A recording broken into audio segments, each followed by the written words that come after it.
મિત્રો, શિયાળામાં તમે લીલા વટાણાની ઘણી રેસીપી બનાવતા હશો. વટાણાનું શાક બનાવતા હશો, લીલા વટાણાની કચોરી બનાવતા હશો. પણ આજે આપણે લીલા વટાણામાંથી એકદમ યુનિક અને નવી રેસીપી બનાવીશું, જેને તમે પહેલા કદાચ ક્યારેય ટ્રાય નહીં કરી હોય. હેલો ફ્રેન્ડ્સ, ધમુસ કિચન એન્ડ વ્લોગ પર તમારું સ્વાગત છે. મિત્રો, આજે આપણે લીલા વટાણામાંથી એકદમ સરસ મજાના ગ્રીન લાઈવ ઢોકળા બનાવીશું, જે સ્વાદમાં એટલા ટેસ્ટી બને છે કે જો એક વખત બનાવશો ને તો જ્યારે પણ લીલા વટાણા મળે આ રેસીપી બનાવવાનું પસંદ કરશો. સૌથી પહેલા આપણે અહીંયા લીલા વટાણા લઈશું અને વટાણાને ફોલી એમાંથી દાણા કાઢી લઈએ. અહીં જરૂરિયાત મુજબ 150 ગ્રામ જેટલી વટાણાની શીંગને ફોલી એમાંથી દાણા અલગ કરી લીધા છે. ત્યારબાદ ફોલીને તૈયાર રાખેલા વટાણાના દાણાને એક કડાઈ અથવા નાની તપેલીમાં ઉમેરી દઈએ અને ત્યાર પછી એમાં 1 ગ્લાસ જેટલું પાણી ઉમેરી દઈએ. હવે તપેલીને આપણે ગેસ પર મૂકીશું અને અંદાજે 5 થી 7 મિનિટ સુધી વટાણાને સારી રીતે બોઇલ કરી લઈએ, જેથી વટાણાની અંદરનું જે કાચાપણું છે એ દૂર થઈ જશે અને ટેસ્ટમાં એકદમ સરસ મસ્ત બની જશે. સાથે સાથે આપણે અહીંયા 5 ચમચી જેટલું મીઠું પણ ઉમેરીશું, જેથી વટાણાનો ટેસ્ટ એકદમ સરસ બની રહેશે. હવે વટાણા જ્યાં સુધી બોઇલ થાય છે ત્યાં સુધીમાં આપણે આગળની તૈયારી કરીએ. એના માટે અહીંયા મેં એક મોટો બાઉલ લીધો છે અને જે કટોરીના માપથી આપણે વટાણા લીધેલા છે એ જ કટોરીના માપથી આપણે અહીંયા રવો લઈશું. તમે અહીંયા રવો કે સૂજી બેમાંથી કોઈ પણ એક વસ્તુ વાપરી શકો છો. મારી પાસે આજે અહીંયા રવો અવેલેબલ છે એટલે મેં રવો લીધો છે. રવાનો દાણો થોડો ઝીણો હોય છે, જ્યારે સૂજી છે એના દાણા થોડા મોટા હોય છે. તમે બેમાંથી કોઈ એક વાપરી શકો છો. રવાની સાથે સાથે આપણે એક મોટી ચમચી જેટલો બેસન એટલે કે ચણાનો લોટ ઉમેરીશું. એનાથી ટેસ્ટ ખૂબ સરસ આવશે અને બાઇન્ડિંગ પણ ખૂબ સરસ બની રહેશે. ત્યાર પછી આપણે એક નાની વાટકી જેટલું દહીં લઈશું. આ દહીં છે એ બહુ ખાટું પણ નહીં અને સાવ મોળું પણ નહીં, એવું મીડિયમ ખટાશવાળું છે. તમારી પાસે જો ખાટું દહીં હોય તો 2 ચમચી જેટલું જ ઉમેરવાનું અને બાકીનું પાણી ઉમેરવાનું છે. અથવા તો તમારી પાસે જો છાશ પડી હોય તો ઘાટી છાશ પણ ઉમેરી શકો છો. હવે આપણે અડધી વાટકી દહીંની સામે અડધી વાટકી જેટલું પાણી લીધું છે અને એ પાણીને આપણે મિશ્રણમાં ઉમેરી દઈએ અને સરસ રીતે મિક્સ કરી લઈએ. જુઓ, અહીંયા એકદમ પરફેક્ટ મિશ્રણ બન્યું છે. આપણે અહીંયા બનાવી રહ્યા છીએ દાળ ચોખા પલાળવાની ઝંઝટ વગરના એકદમ ઇન્સ્ટન્ટ એવા લીલા વટાણાના લાઈવ ઢોકળા. ખૂબ જ ઝડપથી અને ફટાફટથી બનીને તૈયાર થાય છે અને ટેસ્ટમાં એકદમ લાજવાબ બને છે. હવે આ બેટરને આપણે થોડી વાર માટે રેસ્ટ થવા દેશું, કેમ કે બેટરની અંદર જે રવો છે, સૂજી છે એ સારી રીતે ફૂલી જાય અને ઢોકળા પણ એકદમ સરસ ફ્લફી અને જાળીદાર બનીને તૈયાર થાય. તો જ્યાં સુધીમાં બેટર રેસ્ટ થાય છે ત્યાં સુધીમાં આપણે આજના નાસ્તા માટેની એકદમ ટેસ્ટી એવી ગ્રીન ચટણી બનાવી લઈશું. તો એના માટે સૌથી પહેલા કોથમીર લઈશું. આદુના એક નાના ટુકડાને સમારીને ઉમેરી દઈએ. થોડું લીલું મરચું ઉમેરી દઈએ અને 2 ચમચી જેટલું દહીં ઉમેરી દઈએ. એક નાની વાટકી જેટલા ગાંઠિયા ઉમેરીશું. તમે અહીંયા દાળિયાનો ઉપયોગ પણ કરી શકો છો અથવા તો શિંગદાણાનો પણ ઉપયોગ કરી શકો છો. હવે ઉમેરીશું સ્વાદ પ્રમાણે મીઠું. અડધી ચમચી જેટલી ખાંડ ઉમેરીશું. એનાથી ખૂબ જ સરસ ચટપટો ખાટો મીઠો ટેસ્ટ આવશે. પણ જો તમે ખાંડ ન નાખવા માંગતા હો તો સ્કીપ પણ કરી શકો છો. અને ત્યાર પછી થોડો લીંબુનો રસ ઉમેરીશું. દહીંની ખટાશ અને થોડી લીંબુની ખટાશ પડવાથી ચટણી વધારે ટેસ્ટી લાગે છે. હવે ઢાંકણ ઢાંકીશું અને એકદમ સરસ રીતે પીસી લઈશું. જુઓ, એકદમ સરસ એવી ગ્રીન ચટણી બનીને તૈયાર છે. આપણે અહીંયા ચટણીને થોડી ઘાટી રાખી છે, એકદમ પતલી નથી બનાવી. હવે ચટણીને સાઈડ પર મૂકીશું. હવે ચટણી તૈયાર કર્યા પછી આપણે એક મોટી ગરણી લઈએ અને અહીંયા જે વટાણા સરસ રીતે સ્ટીમ થઈ ગયા છે એને આપણે બહાર કાઢી લઈએ. જુઓ, મીઠું ઉમેરવાથી વટાણાનો કલર એકદમ સરસ ગ્રીન રહ્યો છે. એમને એમ બાફીએ ને તો એના કલરમાં થોડો લાઇટ કલર થઈ જાય છે. તો થોડું મીઠું ઉમેરશો તો ટેસ્ટ પણ સરસ બનશે અને કલર પણ એકદમ સરસ ગ્રીન જળવાઈ રહેશે. અહીંયા વટાણા હજી થોડા ગરમ છે, આપણે એને ઠંડા થવા દઈશું. અને જુઓ, વટાણા પણ એકદમ સરસ રીતે બફાઈ ગયા છે. અહીંયા વટાણા થોડી વારમાં જ એકદમ સરસ ઠંડા થઈ ગયા છે. હવે આપણે એક મિક્સર જાર લઈએ અને ઠંડા થઈ ગયેલા વટાણાને એમાં ટ્રાન્સફર કરીએ. ત્યાર પછી એમાં ઉમેરીશું લીલા મરચાના ટુકડા. તો તમારે જેટલી તીખાશ રાખવી હોય ને એટલું જ લીલું મરચું ઉમેરવાનું છે. આજે હું અહીંયા બાળકો માટે બનાવી રહી છું એટલે તીખાશનું પ્રમાણ એકદમ ઓછું રાખ્યું છે. લીલા મરચાના 4 થી 5 ટુકડા જ મેં ઉમેર્યા છે અને આદુનો એક નાનો ટુકડો ઉમેરીશું. થોડી કોથમીર પણ ઉમેરી દઈએ. છેલ્લે ઉમેરીશું થોડું પાણી, 4 થી 5 ચમચી જેટલું. જો અહીંયા પાણીનું પ્રમાણ આપણે બહુ નથી લેવાનું, 4 થી 5 ચમચી જેટલું જ લેવાનું છે. અને હવે ઢાંકણ ઢાંકી વટાણાને ક્રશ કરી લઈશું.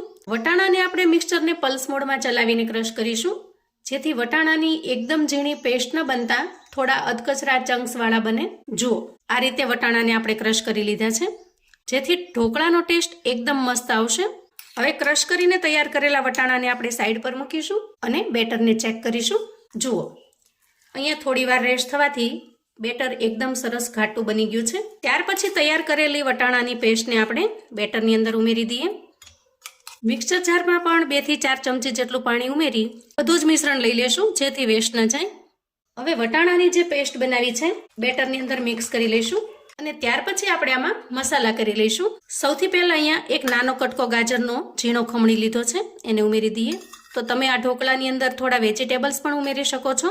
કાકડીને, કોબીજને, ફ્લાવરને કે પછી ગાજરને આ રીતે ઝીણા ખમણી અને તમે ઉમેરી શકો છો. બોઇલ કરેલા વટાણામાંથી થોડા વટાણા આખા ભાંગા રાખી એને પણ ઉમેરી શકો છો અથવા તો તમે સ્વીટ કોર્ન પણ ઉમેરી શકો છો. મોટા ભાગની રેસીપી હંમેશા ફ્લેક્સિબલ હોય છે. તમારી પાસે જે વસ્તુ અવેલેબલ છે અથવા તો તમને જે વધારે ભાવે છે, બાળકોને વધારે ભાવે છે, તો એ વસ્તુ ઉમેરીને પણ તમે બનાવી શકો છો. અને હવે આપણે સૂકા મસાલા કરીશું. સૌથી પહેલા ઉમેરીશું સ્વાદ પ્રમાણે મીઠું. તો આજના ઢોકળામાં મસાલાનું પ્રમાણ પણ એકદમ ઓછું છે. ખૂબ જ સિમ્પલ રીતે સાવ ઓછા મસાલાથી ખૂબ જ ટેસ્ટી એવા બનીને તૈયાર થશે. અડધી ચમચી જેટલો ધાણા પાવડર ઉમેરીશું અને 5 ચમચી જેટલું આખું જીરું આ રીતે હાથથી મસળી અને ઉમેરી દઈશું. 2 ચમચી જેટલું તેલ ઉમેરીશું. જે કોઈ કુકિંગ ઓઇલ તમે ઘરમાં વાપરતા હો એને ઉમેરવાનું છે. ખાસ કરીને ઢોકળા કે મુઠિયામાં શીંગ તેલ ખૂબ સરસ લાગતું હોય છે, તો હું અહીંયા શીંગ તેલ ઉમેરું છું. હવે બધા જ મસાલાને આપણે કરીશું મિક્સ અને એકદમ સરસ પરફેક્ટ એવું બેટર બનાવીને તૈયાર કરીશું. ત્યાર પછી આપણે આવું મોટું વાસણ લઈશું અને એમાં એક્ઝેક્ટ વચ્ચે કાંઠાને સેટ કરીશું.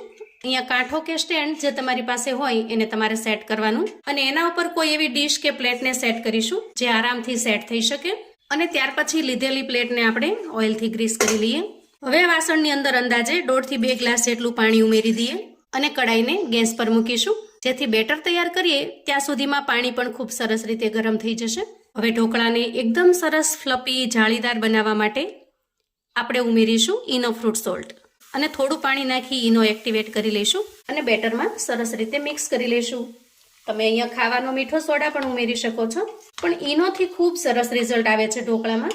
બેટરને ખૂબ સરસ રીતે આપણે ફેંટી લેવાનું જેથી ઈનો સરસ રીતે મિક્સ થઈ જાય અને ઢોકળામાં સરસ જાળી બને.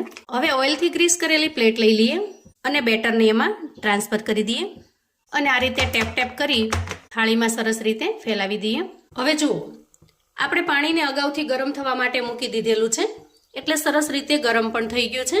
તો ફટાફટથી તૈયાર કરેલી પ્લેટને એમાં સેટ કરી દઈએ અને ઢાંકણ ઢાંકી અંદાજે 10 થી 12 મિનિટ સુધી સરસ રીતે સ્ટીમ થવા દઈએ. 10 મિનિટ પછી આપણે ઢોકળાને ચેક કરી લઈશું.